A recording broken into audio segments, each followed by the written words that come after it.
هدف اون پیدا کرده دایمنده. البته نباید رنگ قرمز هم ببینیم. اگه ببینیم بازی ویدیو تمومه. ببخشید بازی کجا بود؟ ویدیو تمومه. یکم چوب ماین کنیم.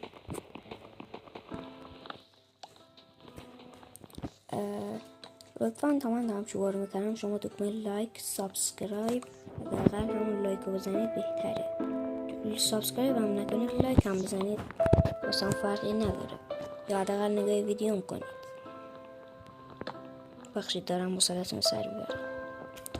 خب میریم اینجا چوب میسازیم. یه دونه کرافتینگ تیبل بریمش اینجا. میریم اینجا چوب میسازیم.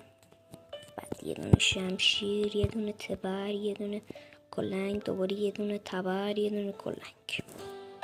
همین کافیه. تبرمون رو برمیداریم کنارش. الان باید بریم دوباره قار بگردیم. دوتا چوب هم بکنیم به درد نمیخوره. باید بریم دوباره سنگ رو بگردیم یا همون قار منظورم داشته باشید.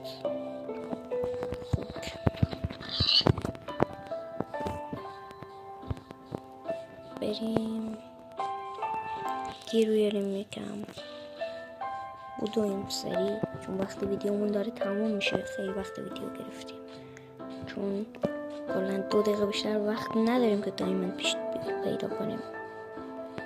سریع پیدا کنم.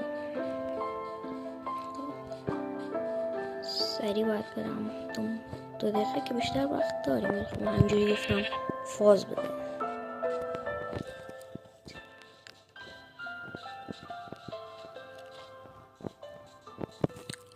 قار آهان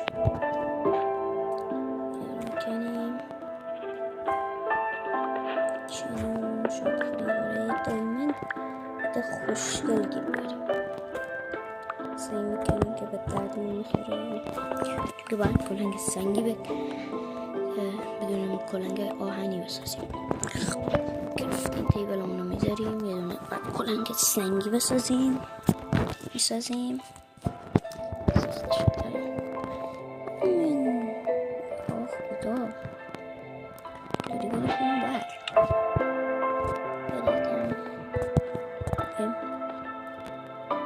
یا خدا اسکلتون بود؟ چیه اونجا؟ سریع بریم بالا. اینجا بود. بریم بالا. یه دونه این دوتا آهنو میکنیم. اونجا